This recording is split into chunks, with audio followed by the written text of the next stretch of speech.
옆 사람하고 우리 선한 마음으로 옆 사람, 뒷사람을 축복하면서 인사하겠습니다. 당신은 창대해지실 것입니다. 시작.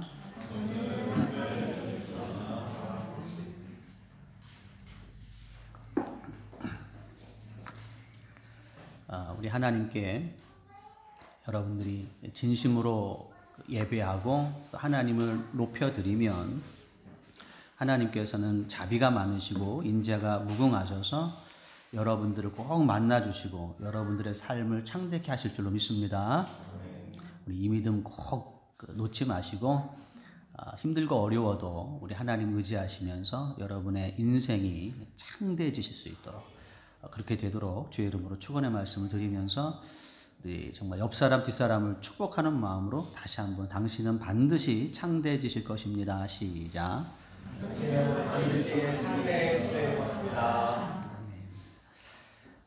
우리가 지난 시간에 태양을 입은 여자가 교회고 교회의 영광된 신분과 운명을 보여준다라는 것을 살펴봤습니다. 오늘 읽었던 본문 속에서는 이 여자를 교회요 하나님의 백성이죠.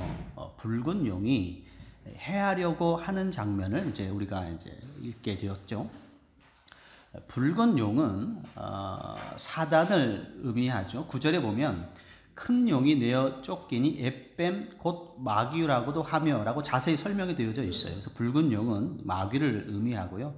그가 붉다라는 얘기는 이 피와 사륙을 상징합니다. 사단의 잔혹함과 난폭함과 하나님을 향한 패역함을 이 붉은색으로 표현하고 붉은 용입니다. 10뿔이 있고 7머리가 있다라는 얘기는 이 붉은 용인 이 사탄이 가지고 있는 큰 권세를 의미합니다. 우리 주님께서는 이 사탄을 세상의 왕이요 공중 권세 잡은 자 이렇게 표현했거든요. 7머리 10뿔입니다. 큰 권세를 가지고 있죠. 사단이 꼬리로 하늘별 3분의 1을 땅에 던졌다라는 얘기는 전통적으로 교회는 이 부분을 초창기의 원시 창조에 있었던 타락한 천사들, 사단과 결탁하여 하나님께 반역했던 일부의 천사들의 이야기로 이해하고 있습니다. 여자가 잉태한 아이가 있죠. 여자가 잉태한 아이가 있는데 이 여자가 잉태한 아이는 메시아이면서 교회를 의미합니다. 이사야 11장 1절에 보면 이새 줄기에서 한 싹이 나며 그 뿌리에서 한 가지가 나서 결실할 것이요 라는 매우 유명한 메시아에 대한 예언의 말씀이에요. 메시아를 이사야 선지자는 이새, 다윗의 아버지가 이새인데 이새의 줄기요 싹이면서 뿌리다 이렇게 표현하고 있거든요. 그러니까 혈통적으로는 예수님은 이새의 아들인 다윗의 후손이죠. 혈통적으로는 다윗의 후손이기 때문에 이새의 줄기에서 나온 싹입니다. 그러나 본질에 있어서는 이새의 뿌리죠. 생명의 근원 아닙니까? 예수님께서 메시아가. 그래서 모든 성도들 다윗의 후손의 뿌리가 되기 때문에 이새 줄기이면서 뿌리가 되는 것이죠. 그래서 교회 이스라엘을 통하여 이스라엘 민족에게서 예수님이 출생하셨잖아요. 메시아가. 그러나 이 메시아는 따지고 보면 이스라엘의 원조가 되지 않습니까? 그러니까 여자가 잉태한 아이는 병행되는 메시아이면서 교회가 되는 것이죠. 사단이 붉은 용이 이 아이를 삼키려고 한다는 것은 메시아를 포함하여 하나님의 백성인 교회를 적대하는 행위를 의미합니다. 성경에 보면 모세가 출생했을 때에 애굽의 바로 왕이 산의 아이들을 다 죽이는 장면 나오지 않습니까? 붉은 용이 교회를 핍박하는 대표적인 사건이며 예수님이 출생하셨을 때도 헤롯 왕은 2살 아이의 산의 아이들을 다 죽이잖아요. 붉은 용이 여자를 핍박하는 교회사 내내 이런 적대적인 행위는 계속되어져 오고 있는 것이죠. 그러나 오늘 우리가 중점적으로 살펴볼 내용은 이 사단의 붉은 용이 하나님의 백성인 교회를 적대하는 공격하는 대표적이고 아주 일반적인 이 내용은 간교하고 교묘한 언변으로 우리를 낙심케 하고 분쟁과 다툼을 일으킨다는 사실에 불균용의 적대적인 대표적인 내용이 있다는 사실을 이제 오늘 집중적으로 좀 살펴볼 내용입니다. 자, 10절에 보시면, 오늘 본문 10절에 가보시면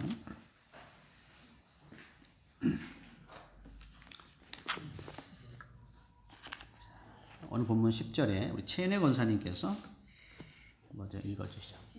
10절이요. 예. 내가 또 들으니 하늘에 큰 음성이 있어 이르되 이제 우리 하나님의 구원과 능력과 나라와 또 그의 그리스도의 때가 나타났으니 우리 형제들을 잠수하던 자 곧 우리 하나님 앞에서 밤낮 잠수하던 자가 쫓겨났고. 자, 우리 형제들을 뭐 한다고요? 참소하던 자. 자, 이 단어를 좀 기억해 주세요. 교회는 전통적으로 사탄을 세 천사장의 하나로 이해하고 있어요. 미가엘, 전쟁을 담당하는 군대 장관이었던 이제 미가엘, 하나님의 메시지를 전하는 가브리엘, 그다음에 루시퍼 중에 이 세 명의 천사장 중에 루시퍼가 사단이라고 이제 전통적으로 교회는 이해하고 있습니다.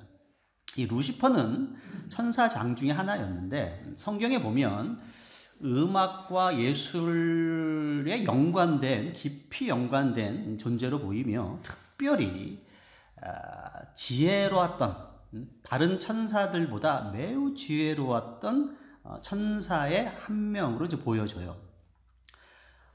그러나 이 루시퍼가 타락한 이후에 주목할 사실은 매우 지혜로웠던 매우 아름답고 지혜로웠던 이 루시퍼의 그 지혜가 타락 이후에 변질되어 참소하는 자가 되었다는 사실입니다.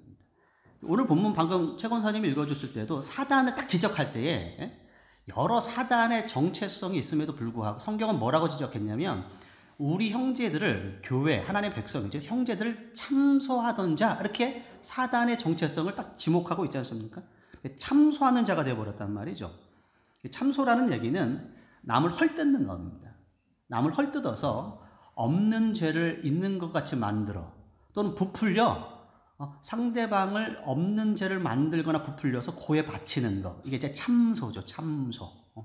사단의 내면 깊은 곳에서는 하나님을 향한 시기심과 자신의 운명에 대한 분노로 가득합니다. 그래서 이걸 분풀이하기 위해서 하나님의 백성들인, 하나님이 이 세상을 만드셨을 때 인간을 만드시고 가장 기뻐하셨잖아요. 이게 하나님의 창조의 정점이거든요. 하나님의 창조의 정점을 망가뜨리면 하나님께 타격을 주는 거잖아요. 사단의 첫 번째 목적은 이 인간을 타락시키는 거거든요. 하나님 앞에 직접적인 영광을 훼손하는 일이기 때문에. 그래서 언제나 이 사단은 이 참소를 통하여 교묘하고 간교한 언변이죠. 이걸 통하여서 하나님의 백성들을 헐뜯고 하나님의 백성들을 정죄하며 시험에 빠지고 낙심케 하며 분쟁과 다툼을 일으키는 일에 사단의 모든 힘이 동원되어져 있는 것. 이게 교회를 향한 대표적인 적대 행위가 되는 것이죠. 여러분, 주중이나 또는 주일 아침에 보면 얼굴을 좀 붉히는 일들이 좀 생길 수 있어요. 대번에 사단은 우리 마음속에 참소를 합니다. 야, 너 사람이 양심이 있지. 네가 그렇게 행동해놓고 어떻게 웃는 얼굴로 아무 일 없었던 것처럼 목사님 만나 교회를 만나냐. 네가 찬양하고 기도할 수가 있냐? 사람이 양심이 있지. 매우 강력한 사단의 참소미 공격이죠. 제가 목회하면서 정말 적지 않는 사람들, 신앙의 연수를 떠나서 정말 많은 사람들이 이 사람이 양심이 있지 여기에 넘어가는 걸 내가 많이 봅니다. 사람이 양심의 얘기는 이게 장사가 없어요. 사단의 참소. 그래서 마음의 정죄감을 느끼는, 마음이 헐뜯는 거, 공격을 받아서 정죄감을 느껴서 야, 그래, 내가 이런 사람인데 어떻게 하나님 앞에 내가 교회 거룩한 곳에 나갈 수 있겠는가 라고 넘어지게 되는 것이죠. 사단의 참소 중에 한 유형입니다. 자, 정반대 공격이 있어요. 자, 방금 제가 말씀드렸던 이런 참소에 정반대 성격의 참소가 있는데, 자, 이런 겁니다. 야, 어떻게 처이는 세상에서 하고 싶은 거 다 하고, 교회에서 저렇게 거룩한 척을 하지? 야, 내 저 꼴 보기 싫어서 내 교회 안 간다. 이렇게 되는 거. 이게 전혀 다른 거죠. 극과 극을 치솟죠. 한 사람 하나는 나의 양심을 자극하여서 실족하게 하고요. 다른 경우는 다른 사람들을 정죄함으로 인하여서 판단함으로 인하여 내가 스스로가 실족을 받는 겁니다. 내가 안 가고 말지 이렇게 되는 거거든요. 극과 극을 치닫는 거예요. 사단의 역사는 언제나 극과 극입니다. 맹실이 되든지 분별력 없이 믿어버리든지 또는 너무 이성적이 되어버리든지 극과 극을 치닫는 것이죠. 균형을 잃어버리는 게 사단의 참소의 내용입니다. 이 참소는 사단의 공격의 목적은 결국 우리를 하나님과의 교제를 끊는 데 목적이 있는 겁니다. 하나님과의 교제를. 하나님 앞에 나가서 예배하고 기도하는 것을 끊어, 인간으로 인하여 하나님께, 불신앙 마음을 갖게 하고, 하나님에게는 인간에게 대하여, 양쪽 사이에 이 불신앙을 유도하여서 인간이 하나님에 나와서 예배하는 것을 망하게 하는, 이게 사단의 참소의 이제 중요한 내용이 되는 것이죠. 이 사단이 이런 참소에 대해서 얼마나 능하게 행한지를 한번 좀 제가 여러분에게 소개 한번 하겠습니다. 오늘 본문의 7절과 8절을 보시면 사단이 이런 간교하고 교묘한 이 지혜를 얼마나 능하게 사용하는지 볼 수 있어요. 7절과 8절 오늘 본문에 한번 읽어주시죠, 권사님. 하늘에 전쟁이 있으니 미가엘과 그의 사자들이 용과 더불어 싸웠으되 용과 그의 사자들도 싸우나 이기지 못하여 다시 하늘에서 그들이 있을 것을 얻지 못하니라. 재미난 내용이 나와 있죠. 하늘에 전쟁이 있어요. 천사장이었던 미가엘과 이 붉은 용이 전쟁을 벌였는데, 자, 누가 이기죠? 자, 미가엘 천사장이 이기죠. 사단과 그의 그 졸개들이 하늘에서 쫓겨난 게, 전쟁에 있어서는 확실히 미가엘 천사장이 굉장히 우세해 보여요. 자, 그러나 요한계시록 바로 전에 보면 유다서가 나오는데 아주 짧은 내용인데 유다서 9절을 한번 보겠습니다. 요한계시록 바로 앞에 있는 책이에요. 아주 조그만한 유다서인데 유다서 9절을 한번 보시면 이것도 한번 읽어주시죠. 천사장 미가엘이 모세의 시체에 관하여 마귀와 다투어 변론할 때 감히 비방하는 관계를 내리지 못하고 다만 말하되 주께서 너를 꾸짖으시기를 원하노라 하였거늘. 자, 요한계시록에서는 천사장 미가엘과 이 붉은 용과의 전쟁이란 말이죠. 미가엘 천사장이 우세했어요. 유다서에서는 마귀의 시체를 가지고 모세의 시체를 가지고 모세가 느보산에서 이제 죽었는데 매우 그 기념비적인 인생을 살았던 성경의 위대한 인물이기 때문에 이 모세의 시체를 처리하는 문제를 가지고 천사장이었던 미가엘과 사탄 간에 변론이 있었던 것으로 보이는데, 자, 이 변론에서, 변론이란 건 뭐예요? 주먹 다짐이 아니죠. 서로 지혜와 언변을 겨루는 거거든요. 논쟁하는 거거든요. 변론할 때는 천사장 미가엘이 사단을 이길 수 없는 거예요. 얼마나 간교하고 용이 주도하며 얼마나 이게 논쟁을 잘 피는지, 이게 지혜에 관련된 천사였기 때문에 미가엘 천사가 이길 수 없는 것이죠. 그죠? 이게 천사장이었던 미가엘조차도 교묘하고 간교한 언변과 지혜에 있어서는 당할 수 없었던 존재. 이게 붉은 용입니다. 그래서 붉은 용의 참소라는 건 매우 강력한 힘을 갖고 있는 거예요. 자, 심지어 이 사탄이 자신의 이 언변과 지혜에 얼마나 자신감을 갖고 있냐면 매우 큰 자신감을 갖고 있는데 심지어 하나님까지도 시험하려고 합니다. 욥기 1장을 가보시면, 자, 이 본문을 좀 읽을 수 있죠. 욥기 1장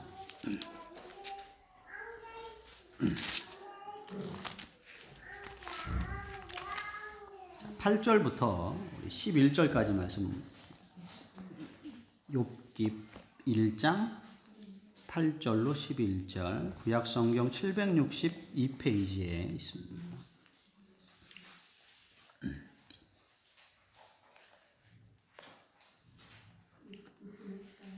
욥기 1장 8절로 11절 말씀. 여호와께서 사탄에게 이르시되 네가 내 종 욥을 주의하여 보느냐 그와 같이 온전하고 정직하여 하나님을 경외하며 악에서 떠난 자는 세상에 없느니라. 사탄이 여호와께 대답하여 이르되 욥이 어찌 까닭없이 하나님을 경외하니까 주께서 그와 그의 집과 그의 모든 소유물을 울타리로 두르신 때문이 아니니까. 주께서 그의 손으로 하는 말을 복되게 하사 그의 소유물이 이 땅에 거치게 하였음이니이다. 이제 주의 손을 펴서 그의 모든 소유물을 치소서. 그리하시면 틀림없이 주를 향하여 욕하지 않겠나이다. 매우 이 내용을 좀 유심히 여러분들이 좀 보시면 이 사단의 이 참소가, 사단의 이 유혹이 매우 간교해요. 굉장히 간교하죠. 그러나 매우 용이 주도한 올무란 사실을 여러분이 발견하게 될 것입니다. 두 가지를 동시에 노리죠.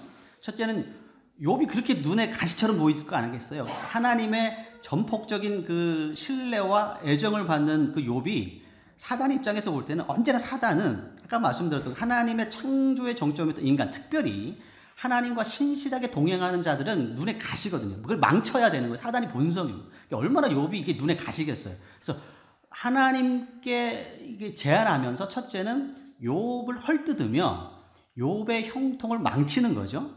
자, 그러나 동시에 뭘 또 공격하냐면 하나님의 명예와 영광을 훼손시키죠. 왜 욥이 까닭 없이 하나님을 섬기겠습니까? 욥에게 하나님이 이 놀라운 축복을 주니까 섬기는 거지. 만약 하나님이 욥의 재물과 욥의 형통을 빼앗아 가면 틀림없이 하나님을 욕할 겁니다. 이건 하나님 착각하지 마세요. 욥은 하나님을 축복의 수단으로 여기고 있는 거예요. 인간이 어떻게 하나님을 순수하게 진실한 마음으로 사랑할 수 있습니까? 하나님 그걸 믿어요? 욥을 한번 쳐보세요. 욥이 반드시 하나님을 욕할 겁니다. 이게 욥을 공격할 뿐만 아니고 하나님의 영광에 대하여 지금 도전하고 있는 것이죠. 그렇잖아요. 교만과 악한 지혜가 매 하늘을 치솟고 있는 것이죠. 이게 사단의 본질이라니까요. 신앙생활의 가장 큰 그 시험이며 걸림돌은 우리의 일생 가운데, 신앙생활 가운데 이러한 사단의 참소와 공격이 언제나 있다라는 사실이 가장 큰 이유. 사단은 하나님조차도 시험하는 존재예요. 자신의 언변과 악한 지혜에 매우 자신감을 갖고 있는 존재입니다. 하물며 저와 여러분들은요, 사단에게 있어서 전혀 어려운 존재가 아닙니다. 항상 공격할 겁니다. 항상. 무슨 일이 벌어지든지 간에 여러분들의 마음, 아까 제가 말씀드렸던 양심을 자극할 겁니다. 양심이 있지. 이렇게 양심적인 사람들은 여기 걸려 넘어지죠. 자, 극은 어디로 빠지냐면 내가 첫 꼴 보기 싫어서 이렇게 빠지는 겁니다. 사단은 반드시 우리에게 찾아와서 우리를 흔들어 놔서 하나님과 교제를 망쳐 놓는다니까요. 그래서 욥에게는 하나님에 대한 불신앙을 심어주는 겁니다. 하나님이 욥을 치면 하나님은 불신앙하겠죠. 반대로 하나님에게는 욥의 순수함을 의심케 하잖아요. 서로의 관계를 파괴시킨단 말이죠. 사단이 하는 일은 그건 사단이 역사하면 교인들 간의 관계 속에서 신실함과 신뢰성이 망가집니다. 목회자와 성도들 간의 신뢰가 망가지게 되는 거예요. 서로와 서로에게 의심을 주거든요. 참소, 헐뜯거든요. 이게 사단의 참소예요. 여자가 잉태한 아이를 삼키려고 하고 있단 말이죠. 사랑하는 성도 여러분, 사단의 참소가, 사단의 공격이 우리의 신앙생활에 언제든지 다가올 수 있다는 사실에 대하여 경각심을 가지게 되길 바랍니다. 천사장조차도 이길 수 없었거든요. 하나님조차도 그의 시험을 받을 수밖에 없단 말이에요. 여러분들은 말할 것도 없는 거예요. 매 순간 온다. 매 순간. 그리고 그 참소는 매우 지혜롭고 간교하고 교묘해서 우리가 분별할 수 없는 겁니다. 경각심을 가지세요. 그리고 분별하시고 대적하여 이기시게 되길 주의 이름으로 부탁의 말씀을 드리겠습니다. 자, 어떻게 이런 사단의 참소를 우리가 대처하고 이겨낼 수 있을까요? 자, 오늘 본문에 6절을 한번 보시죠. 오늘 요한계시록 본문의 6절에 그 여자가 광야로 도망하매 거기서 1260일 동안 그를 양육하기 위하여 하나님께서 예비한 곳이 있더라. 자, 그 여자가 어디로 도망합니까? 어디로 도망해요? 광야로 도망하며 광야로. 이 광야라는 것은 성경 시대 광야는 인적이 없고 황량한 곳입니다. 예수님께서도 사단에게 시험을 받기 위해서 광야로 가셨죠. 황량한 곳입니다. 믿는 사람들의 하나님의 백성들의 영적인 상태를 의미합니다. 우리의 능력의 무가치함과 우리의 연약함을 고백하고 철저하게 하나님 앞에 무릎 꿇고 하나님 앞에 낮아지며 주님을 신뢰하는 마음이죠. 이게 광야입니다. 광야. 여자가 광야로 도망한다라는 뜻이 거기 있는 겁니다. 그게 바로 사단의 참소와 공격을 대처할 수 있고 안전할 수 있는 가장 최고의 방법입니다. 우리의 연약함을 인정해야 돼요. 그리고 하나님을 붙잡아야 되는 겁니다.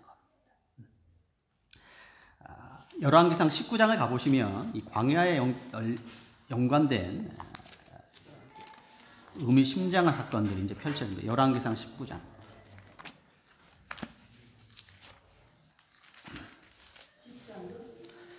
구약성경 549페이지 열왕기상 19장 4절. 자기 자신은 광야로 들어가 한 길쯤 가서 한 로든나무 아래에 앉아서 자기가 죽기를 원하여 이르되 여호와여 넉넉하오니 지금 내 생명을 거두시옵소서. 나는 내 조상들보다 낫지 못하니이다 하고. 이 본문에 이제 간지를 좀 끼우세요. 제가 여러 번 이 본문을 좀 찾아 읽어야 됩니다. 자, 우리가 잘 아는 본문이죠. 엘리야가 이방 선지자들을 물리치고 의기양양해져 있었죠. 그때 이세벨이 오늘 밤 내가 엘리야 너를 죽이지 않으면 내가 사람도 아니다 라는 위협을 보여내자 그 위세 등등했던 엘리야가 한순간에 혼비백산하여서 주랭랑을 낳는 겁니다. 그래서 광야로 들어가지 않습니까? 광야의 로뎀나무 아래에 숨어서 지금 하나님 앞에 지금 한탄하고 있는 거예요. 주님 내 생명을 취하시옵소서.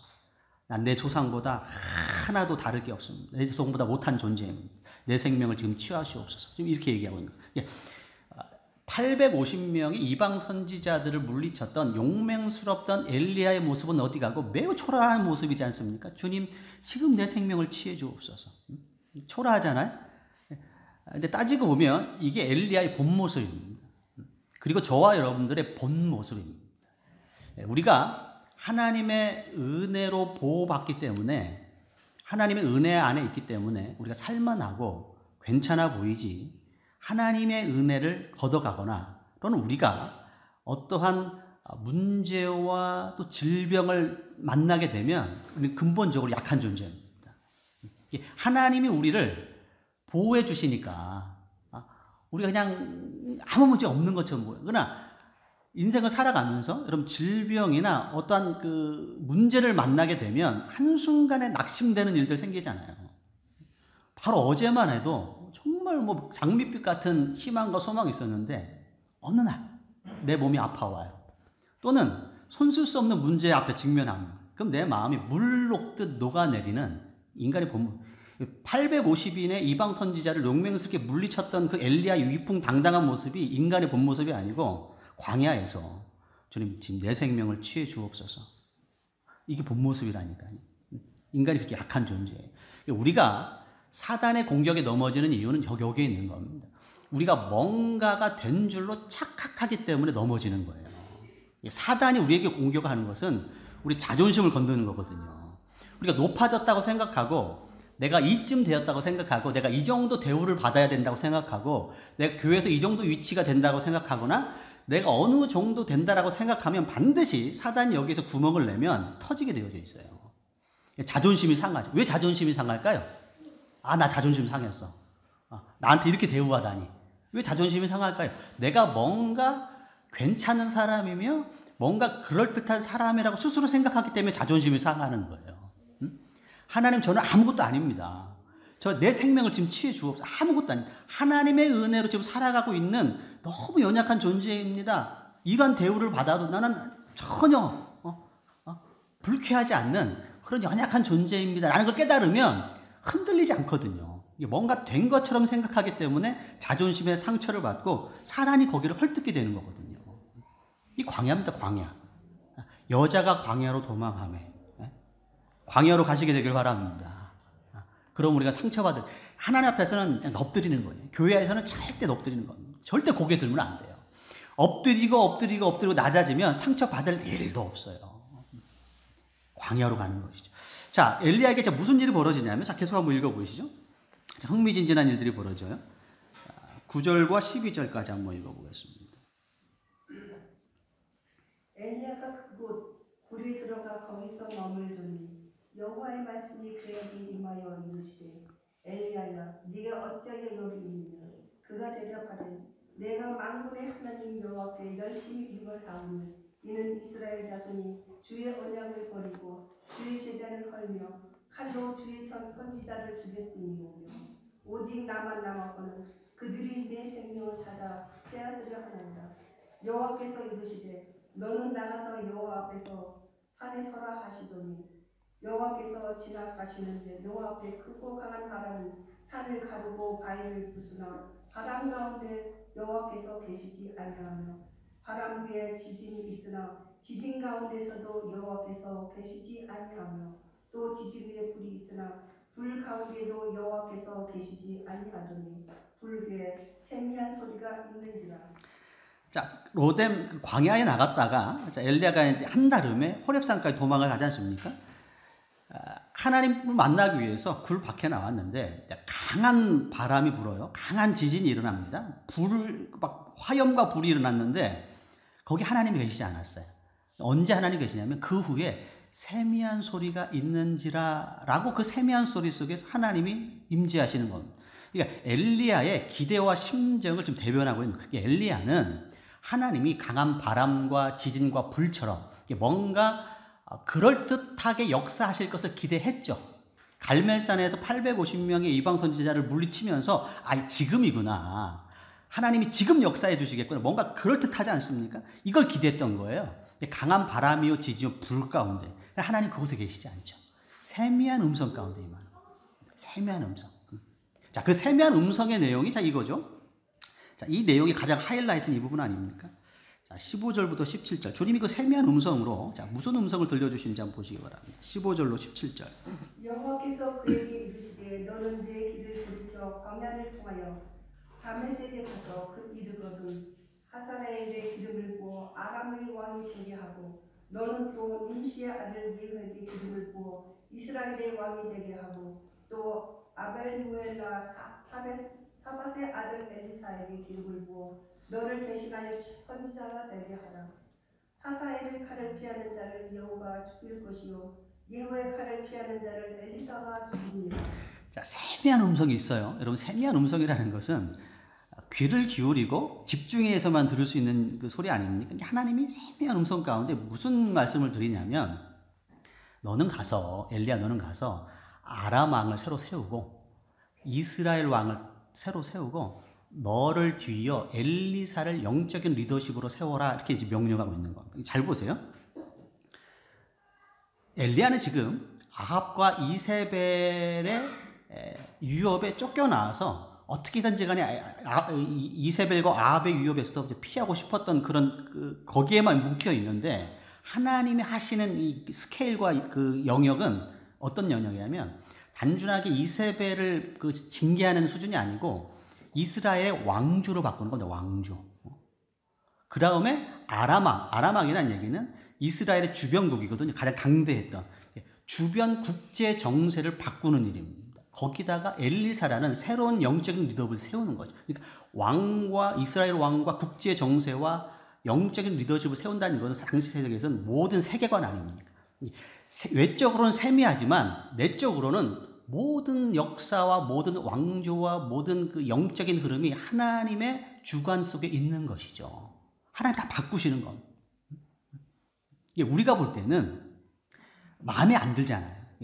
하나님 앞에서 욥을 헐뜯는 이 사단을 한순간에 좀 혼쭐을 내줘야 될 것 같은데 하나님 그렇게 안 하시잖아요. 사단의 미혹과 사단의 참소를 받으시잖아요. 이거 우리 마음에 안 들어요. 그러나 욥의 결국은 어떻게 끝나죠? 욥이 결국 하나님께 더욱더 정결해지며 이전보다 2배 축복을 받지 않습니까? 반면에 사단의 간교함의 악함이 더욱더 드러나게 되는, 이게 세미해 보이고 마음에는 안 들어 보이지만 그 결과는 오묘하고 영광스럽고 위대하단 말이죠. 세미한 소리입니다. 세미한 소리. 하나님의 역사. 저와 여러분들은 하나님이 하시는 일이 마음에 안 들 수 있어요. 사단은 그 부분을 파고드는 겁니다. 야, 너 교회 와서 그렇게 봉사해봐야 무슨 유익이 있냐. 좀 요령 있게 봉사해, 요령 있게. 그렇게 헌신했다고 해서 누가 알아주기는 하냐? 우리가 볼 때는 하나님의 역사가 마음에 안 들어요. 뭔가 좀 화끈하게 역사해 주시면 좋은데, 지진처럼 불처럼 바람처럼 역사해 주시면 좋은데 언제나 하나님은 세미하시거든요. 이게 불만 아니에요.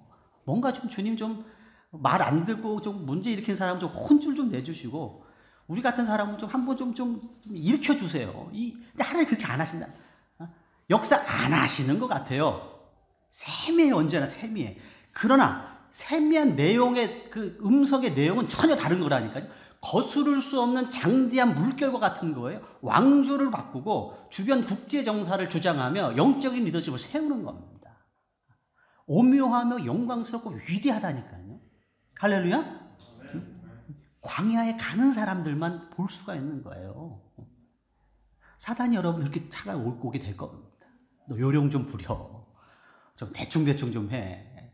좀 양다리 좀 해봐. 왜? 마음에 안 들거든. 하나님이 하시는 게. 그렇지 않아요. 세미해 보이지만 하나님 지금도 역사해 주신답니다. 여러분 그 고등학교 때, 중고등학교 때 그 교과서에 언제나 빠지지 않고 실렸던 그 시 중에 유치환 씨의 깃발이라는 시가 있어요. 이렇게 시작하죠. 이것은 소리 없는 아우성, 저 푸른 해원을 향하여 흔드는 영원한 노스텔지어의 손수건. 기억나시죠? 수능 시간에 암송했잖아요.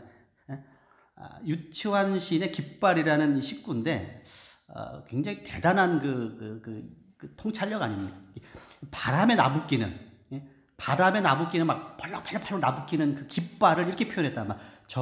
이것은 소리 없는 아우성. 시인의 눈에는 소리가 안 들리지만 막 아우성 치는 것처럼 보인단 말이죠. 자, 하나님의 역사가 딱 그래요. 세미한 소리처럼 보여요. 소리가 없고 역사하지 않는 것처럼 보여요. 그건 아니죠. 소리 없는 아우성입니다. 깃발이.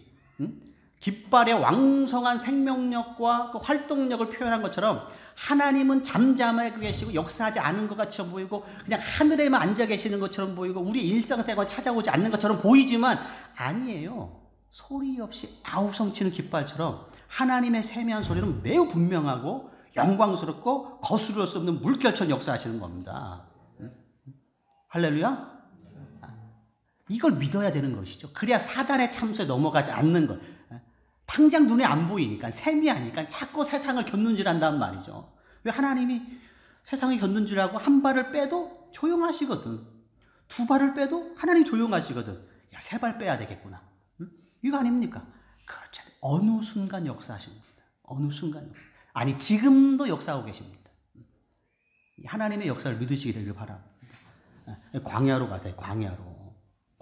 하나님을 절대적으로 신뢰하세요. 하나님은 여러분의 삶에 역사하고 계시며 반드시 새 역사를 여러분의 삶에 보여주시게 될 겁니다. 다시 한번 사단의 참소가 여러분의 삶에 언제나 매 순간 다가올 거란 사실을 여러분 경각심을 가지시고 이기기 위해서 여러분의 연약함을 고백하시고 낮아지세요. 하나님을 시험하지 마세요. 어제 1발 뺐는데 조용하셨으니 오늘 2발 좀 빼고 하나님을 시험하는 겁니다. 까닭 없이 하나님을 섬기겠습니까? 사단의 참수와 똑같은 행위입니다. 하나님 시험하지 마시고 하나님의 세미한 음성을 신뢰하세요. 그럼 여러분의 삶 가운데 놀라운 역사를 하나님이 보여주시게 될 줄로 믿습니다. 기도하겠습니다. 좋으신 아버지 하나님, 언제나 우리들의 불만과 우리들의 무지함은 하나님이 손을 놓고 계시는 것처럼 보이고 또 한 손에는 하나님을 또 한 손에는 세상을 쥐는 것이 지혜로운 것처럼 보입니다. 그러나 주님, 불 가운데, 지진 가운데, 바람 가운데 주님은 역사하지 아니하시고 언제나 주님은 세미한 음성 가운데 역사해 주시는 줄로 믿습니다. 그러나 그 세미한 소리는 모든 인류 역사를 변화시키며 또한 거부할 수 없는, 거스를 수 없는 주님의 놀라운 위엄인 줄로 믿습니다. 이 하나님의 능력 앞에 저희가 납작 엎드려 겸손하게 살아가는 당신의 지혜로운 백성들 될 수 있도록 역사하여 주옵소서. 예수님의 이름으로 기도합니다.